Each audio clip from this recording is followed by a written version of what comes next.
there goes my heart beating, 'cause you are the reason I'm losing.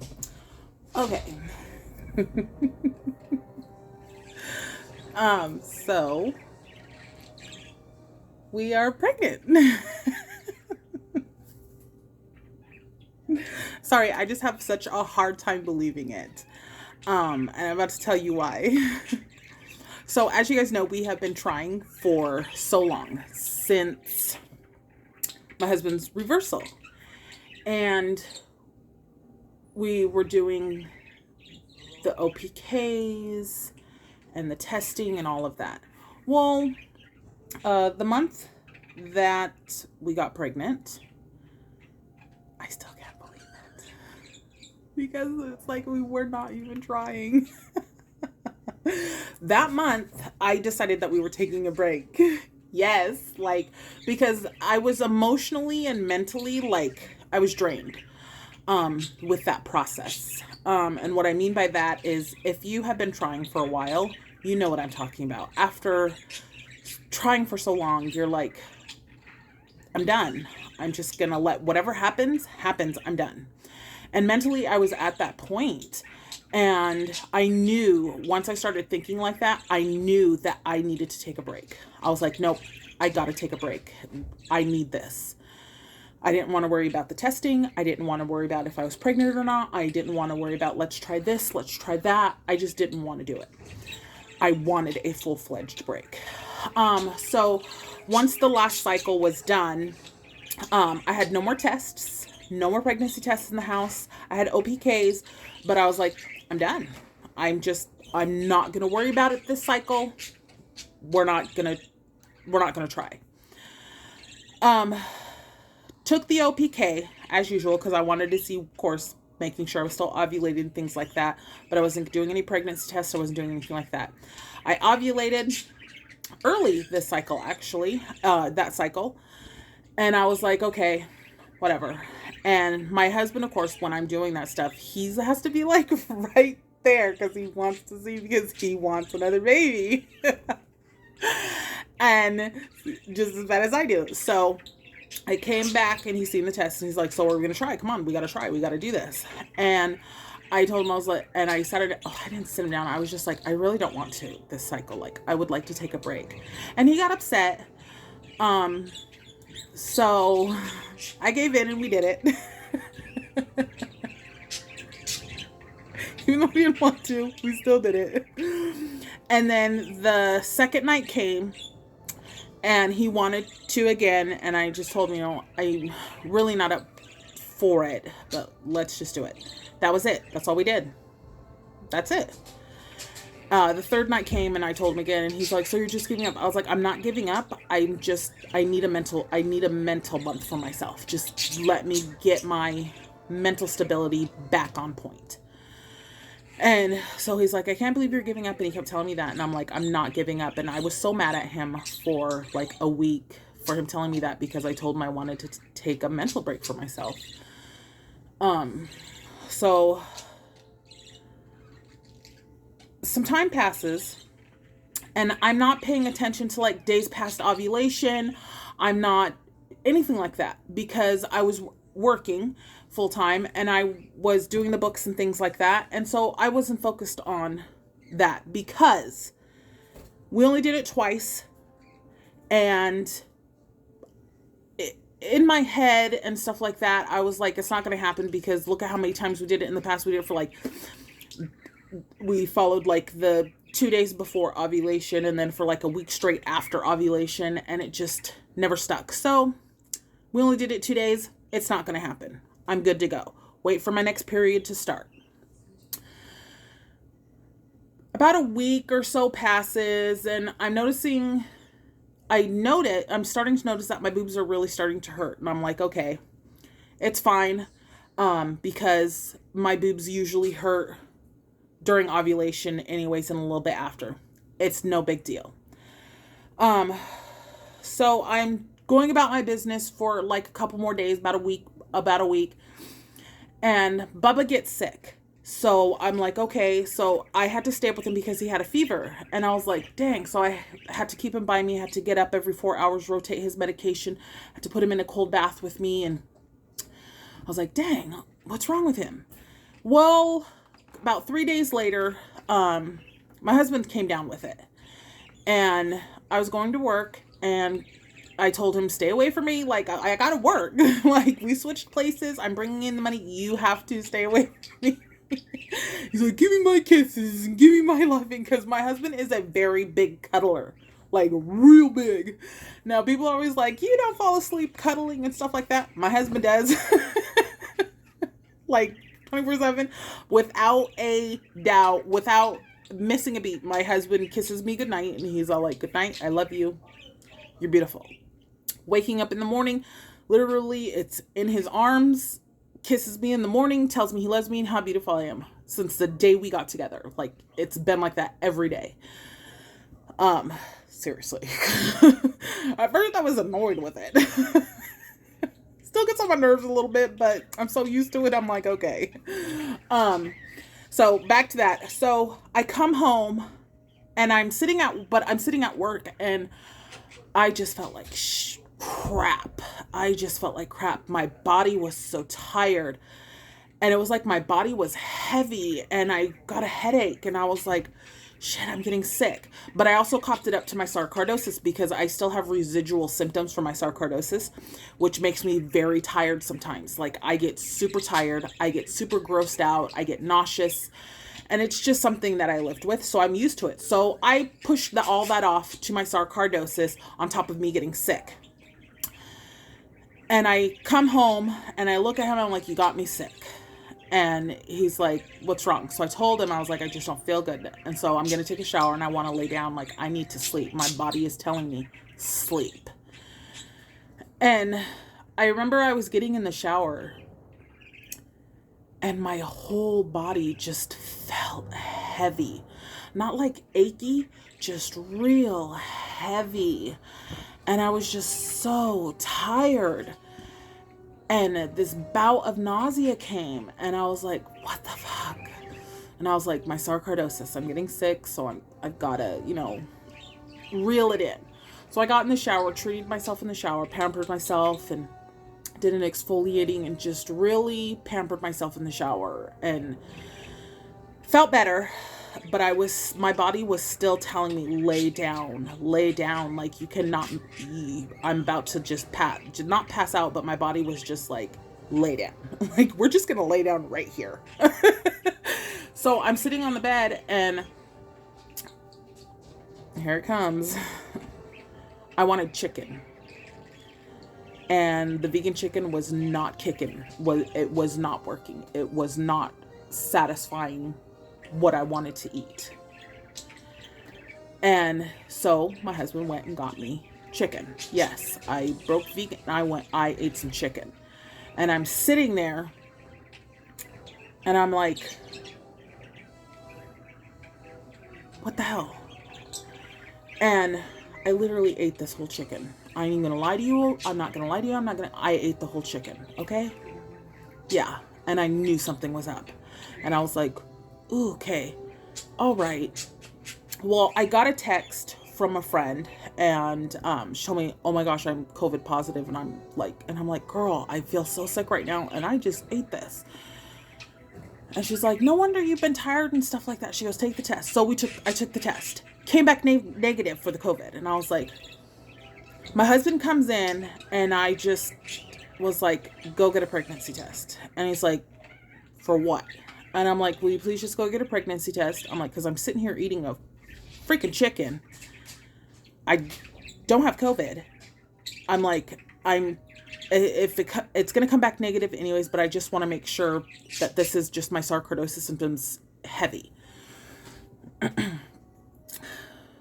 I look at my phone, and I'm 8 DPO, because I have that fertility friend, and I haven't looked at it all month because I wasn't trying. We weren't trying. And I just knew I was not pregnant because we only did it twice. Second one was a halfie. And my husband was like a little happy. So so in my head, I'm like, it's not possible. I'm just going to exit out. He comes home with the test. Didn't even hold my pee. Didn't do anything. And I'm like, I know it's going to be negative, so whatever. So I just put the little droppers in it, and it's that little Walmart purple test. I set it down beside me, and I continue eating my chicken. Yes. And I'm sitting there, and all of a sudden, I look over just to see if it's done. There's a line. The second line. And I was like, nope. I didn't believe it at first because I was like, nope. I was like, I let it sit too long. Because when you let the Walmart test sit too long, it can come up with an evap line. But it was still wet, and I was like, holy crap, what time did I take it? And I had to think, and I was like, how long has it been? How long has it been? But I didn't know how long it had been. So I was like, nope, it's a falsie. So I went to the bathroom, looked at it, and I was like, is it a halfie? Is it already an evaporation line? Whatever. It was still running dye through it. So I was like, it's fucked up test. Sorry, it's an effed up test. So I peed as much as I could again, just a little bit, like a little tiny bit, but enough to squeeze up into the dropper, put it in there, sat it down beside me, but this time I watched it just to make sure. The line popped up again. It was super faint, but it popped up again. And I went to my husband and I was like, I think we might be pregnant. And he just kind of looked at me. He's like, what? And I'm like, or the really messed up test. Like, I'm just getting an evap line maybe quick. Or it's just, I was like, So I told him, run and grab a first response. And I'm still not believing it because in my head, I'm like, it's not possible. It's just a messed up test. And in my head, I was telling myself this again because we've been trying for so long. Like, we planned everything out, got everything done, and we're not even trying this cycle. We're not even nothing. I did nothing. And all of a sudden, I'm pregnant? No, it doesn't work that way. Well, in my head during that time, that's what I told myself. So he goes out and he gets a first response, a box of first response. I told him grab a box of clear blue and a digital. And the first response came out positive. I just broke down crying. Just cried. Told my baby mama group and the baby group that I'm in for the vasectomy. And I told them, and I was just scared because we've had a chemical before and we've had the miscarriage before. So I was like, I think they're faulty because you guys can see. I'm like, so I'm going to wait a couple days and see if the line gets darker. If it gets darker, then I'm going to call my doctor's office, but I'm not holding my breath for this one. And deep down, I was like, oh my God, please stick, please stick, please stick. Please don't be fake. Please don't be fake. Please don't be fake. But I was keeping my level head as no. Because we didn't even try. The next day came. It was darker. Now, when I had the chemical pregnancy, I got a positive at like 11 DPO, got darker for a few days, but then my period came and it just went away. Like, it just started fading away, went away on its own. So I was like, okay. And so that's when I learned what a chemical pregnancy was. And so I was like, all right. But then, one of my big supporters was like, but if this is 8 DPO and how dark it was, you could have probably seen it at 7 DPO. So, which means you have more time because I have a 12 to 13 day, can't even say it now. I have a 12 to 13 day luteal phase. You know what I'm trying to say? But I have a 12 to 13 day. And this is 8 DPO. And she's like, so this one's actually going to stick. And I'm like, maybe, okay. And still couldn't wrap my head around it. I still couldn't wrap my head around it. Still couldn't believe it. Test kept getting darker and darker and darker and darker. At 9 DPO, I got the clear blue digital that said pregnant. And I was like, oh my God, we're really pregnant. cried some more. And then, so finally called my doctor's office and told her what was happening. And she's all like, okay, let's confirm the pregnancy first. And then I'm going to put you on your progesterone vaginal. I was like, let's do this. So about 5 weeks, because I found out, she's like, you are super early. She's like, you are really early. When I found out, I was only like almost 3 weeks. Almost. And then my HCG draw, we did the first one, and then we did a second one. And then went in for the ultrasound at 5 weeks, 2 days, or 5 weeks, 1 day. Didn't see anything, of course. Just seen the yolk sac and the sac. And was measuring perfectly. I didn't freak out or anything like that because, of course, I've been pregnant before. So I knew that early just the yolk sac was going to be seen. But even with just that yolk sac, I was happy because I knew it was progressing the way it needed to progress, even though we didn't see baby or little pole yet.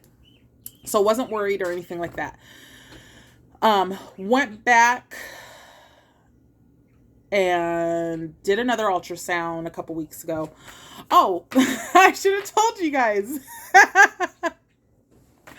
I am currently going on 9 weeks. I am 8 weeks and 5 days. I will be 9 weeks on Thursday. So yeah, so we went back and we had the ultrasound after that. And of course, let me hide this part. We got to see baby and the heartbeat. Sorry, I'm hiding my information up there, but heartbeat. Yes, yes, yes. 160, 167 and the baby. Yeah. And baby was measuring perfectly. A day ahead, which I was totally okay with. So yeah, baby and full heartbeat, full everything. And I'm not going to lie, up to that point, I was scared because I was like, the baby's not going to have a heartbeat. The baby's not going to have a heartbeat. And I was just terrified. But baby had a heartbeat. Thank God. And I was like, I'm announcing it to everyone because my husband wanted to wait. And I was like, I'm not waiting anymore. We've seen the heartbeat. That's baby. We're here. We're doing this. So, yeah. So that's how we found out. Now, I am, like I said, 8 weeks and 4 days, 5 days. Yeah, 8 weeks and 5 days, I think. We're in the 8 week mark, about to be in the 2 week mark in 2 days. So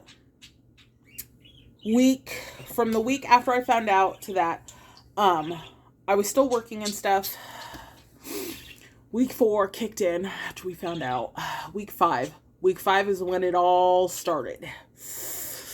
Morning sickness, just nausea, just wanting to throw up 24/7. The worst freaking feeling. But I had to keep reminding myself, this is what we wanted, this is what we asked for. And still not believing I'm pregnant. Still don't believe it. Like, even though I'm sitting here, I have bad nausea right now. Like, I have a headache.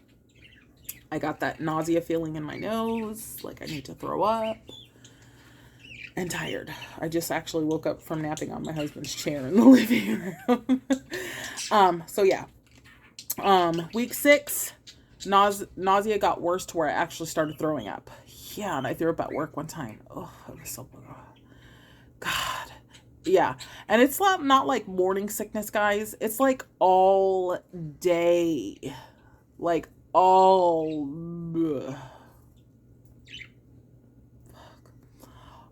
day. Even talking about it just made me want to just fuck. God. And I just have to keep reminding myself, this is what we wanted. This is what comes with it. I'm going to deal with it. I'm going to get through it. It lets me know that the baby is growing and that baby is still here with us. I'll take it.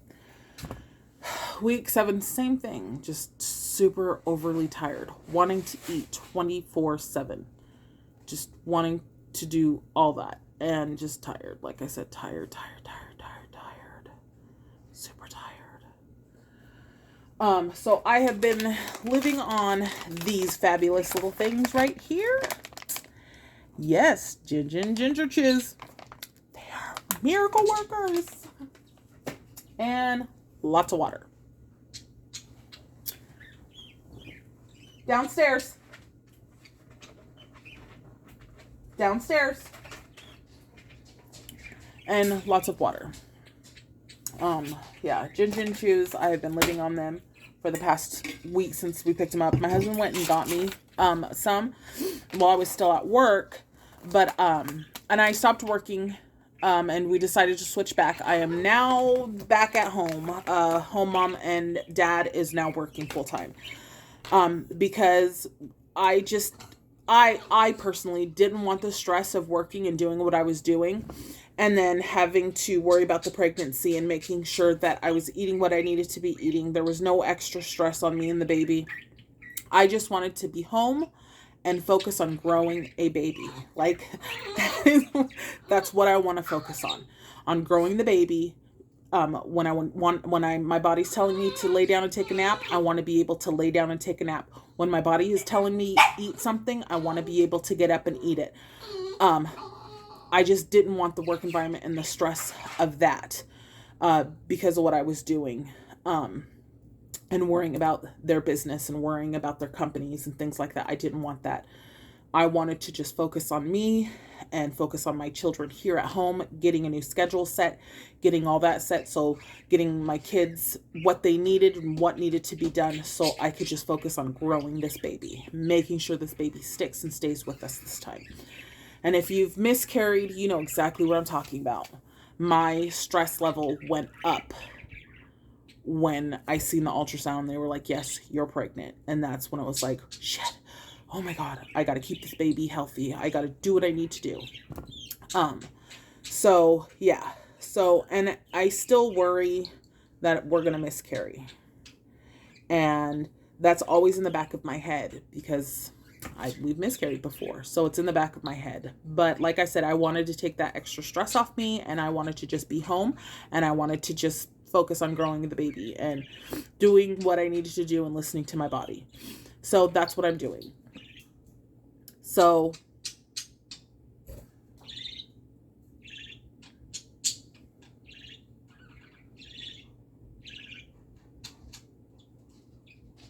yeah. Nausea, you guys. Nausea. Freak. And it's like, oh my God. Just like waves of it hit. And I just gotta wait for it to pass. Eat a gin chew. Drink. Just wait. Sorry, that's Frances, my husband's dog. She just came in from going outside. And she is upset because she cannot find her little wobbly ball thing. So don't mind her. She's waiting for me. Frances. Tokra, downstairs. And Tokra and them all want to come upstairs, and they all want to do it. But they're so big that when we feed her, we have to feed her separate, because they'll eat their food and then they'll come and take hers. So we're like, but yeah, so this is our first one. This is our announcement. We're pregnant. So yes. Nope, downstairs. Tokra, downstairs.